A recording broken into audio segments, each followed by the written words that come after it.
ID கம்பெனில work பண்றதுனால என்ன பண்ணுவோம் அப்படின்னா வீக்லி எங்கயாவது அவுட்டிங் போவோம் சார். நெக்ஸ்ட் வந்து என்னாச்சுன்னா ஸ்போர்ட் பண்றது அந்த மாதிரி ஸ்டார்ட் பண்ணோம். சரி பசங்க எல்லாம் பண்ணும்போது நம்மளும் பண்ணி பாக்கலாம் அப்படின்ற மாதிரி பண்ணோம்.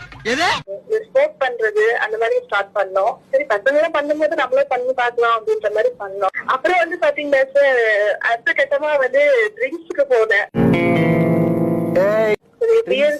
சாப்பிட்டு பாக்கலாம் அப்படின்ற மாதிரி ஒரு ஆசையில அது ஸ்டார்ட் பண்ணேன். பியர் சாப்பிட ஆரம்பிச்சேன். சரி ஓகே. அப்புறம் பாத்தீங்கன்னா சார் இன்னும் கொஞ்சம் ஜாலியா என்ஜாய் பண்ணலாமே அப்படின்ற மாதிரி கூட வர பாய்ஸ், அதாவது பாய் ஃப்ரெண்டு கூட ஒரு கிஸ்ஸிங் டச்சிங் அந்த மாதிரி போச்சு சார். இன்னும் கொஞ்சம் ஜாலியா என்ஜாய் பண்ணலாமே அப்படின்ற மாதிரி கூட வர பாய்ஸ், அதாவது பாய் ஃப்ரெண்டு கூட ஒரு கிஸ்ஸிங் டச்சிங் அந்த மாதிரி போச்சு சார். ஓ கிஸ் டச். சரிம்மா, அதுக்கடுத்து ஒண்ணும் பத்திக்கலையே. நானும் அப்படிதான் நினைச்சேன். இல்ல சார் அடுத்த கட்டமா வந்து செக்ஸும் அந்த மாதிரி ஆயிடுச்சு. செத்துருவேன் நான் இப்ப வீட்டுக்கு போயிட்டு ப்ரோ.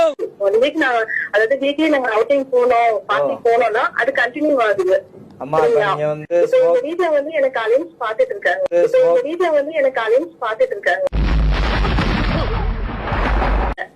எனக்கு அதை ஸ்டாப் பண்ணணும் அப்படின்னு நினைக்கிறேன், ஆனா ஸ்டாப் பண்ண முடியல.